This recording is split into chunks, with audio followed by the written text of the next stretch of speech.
Technical divers need to be self-reliant. We need to be able to solve our own problem. That's why we have redundancy in gas supply and regulators. That's why we practice emergency drills, and that's why we have contingency plans in place. So we've got to be able to solve our own problems, and that way we can help other people out as well if they have an issue. So a logical step from there is, hey, if I'm self-reliant, then I don't really need a buddy, therefore I can just go solo diving. And solo diving is a lot easier in many ways, right? We don't have to rely on somebody else's schedule. We can get in and out of the water when we want to, and we're not keeping track of anybody else underwater. We can just focus on whatever we want. When it comes to the recreational world, we've got certifications for this, like solo or self-reliant diver certifications, but from major agencies, there's no solo technical diver card. Most agencies are focused on a team diving approach for all technical levels. And that's why we see some dive sites that ban solo diving even for people who are certified technical divers. I've done a number of solo technical dives, whether that's on a rebreather, in a wreck, deco dives, or cave dives, but generally speaking, I prefer to dive with a buddy. The one exception to that is hunting. So if I'm lobstering or shooting fish, I prefer to do that solo, but that's a recreational dive, so that's kind of different when we're talking about cave and deco and rebreathers. And unfortunately, there's some misunderstanding about why we would want a buddy, like the whole purpose of a buddy, and the benefits and drawbacks to diving with a buddy. So if we're putting together a list of pros and cons for solo diving, especially if we go on the internet and search around, we'll run into two things inevitably. The first being what I like to call the explorer fallacy. Like, oh, well, this explorer, he says he only goes solo because of a major restriction, squeezing through stuff with your tanks off, a buddy is just going to get in the way. And that's probably true for that explorer. If we're swimming down the main line in a popular tourist cave or on a shipwreck in the ocean, we're not doing those things. The risk to benefit ratio for that explorer is very different than what we're doing.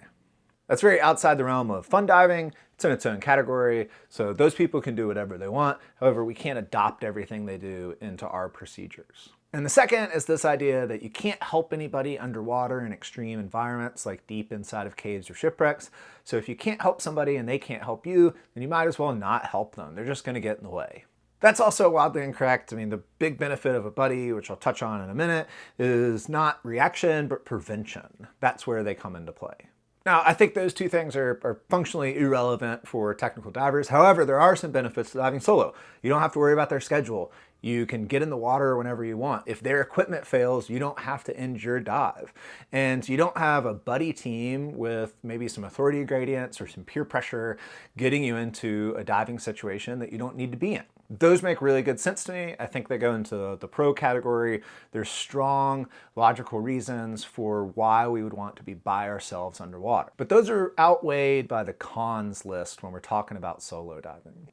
When we look at preventing accidents and incidents, and we look at resources like the Checklist Manifesto or Human Factors in Diving, something that comes up over and over again with high-functioning teams and high-risk environments is this idea of double-checking each other to make sure that you don't make a simple mistake. And the pre-dive checklist with a buddy, where you prove to them that your oxygen cylinder is on or that your regulators work and you do the gas calculations, that's where people can catch issues, and that falls strong into the prevention category, and we don't have that when we're solo diving. A dive buddy is really helpful at the surface before the dive. The other thing is the dive buddy's ability to give us feedback and to hold us accountable for making mistakes. I see this over and over again when people come into technical classes and they say, oh, I have all these dives. They've been by myself in a quarry or in the ocean, and I feel really comfortable and ready to go. And then when we get in the water, it all just falls apart because they haven't had someone else to tell them, hey, your fins are dragging through the silt. Or, no, you're not paying attention to what's going on. It's harder to keep track of a buddy. We have to have better awareness. So by going solo diving, we think, oh man, this is so easy and simple. Well, it is. And our awareness is not nearly as good as it is when we have a dive buddy and we're making decisions together. People who dive solo often, in preparation for coming to a technical diving class, have way, way less success than people who are diving in buddy teams. They're not setting themselves up to have a good time because they're not having somebody there with them to give them feedback and hold them accountable for stuff they're doing underwater. So those couple of things fall into the cons category of solo diving, as well as the pro category of diving with the team. Another big pro for diving with a team is it's more fun. Like if you're in a big room in a cave, you have more lights, you can see more, somebody can take pictures of you, or you can take pictures of other people, and you get shared experiences. If the purpose of the dive is to take a picture of the computer and put it on social media so other people see that you're diving, then yeah, just go dive by yourself. If the purpose of the dive is to enjoy the underwater environment, then that's better with somebody else, that you can talk about things after the dive, share pictures, light up rooms, all those things that make it more fun with a team. There are absolutely cons with a team. If we've got peer pressure to do dives that we're not ready for, if we have people that are maybe dangerous, that are putting us in danger as a buddy, those are major cons, and that's why it's so important to get good buddies. So obviously, a bad buddy is bad. And I've been in plenty of situations where I would rather dive by myself than with the person I'm paired up with. That's definitely an issue, but the way to solve that is find better buddies. There's lots of good divers out there with good experience, maybe even better divers than you that can take a mentorship role.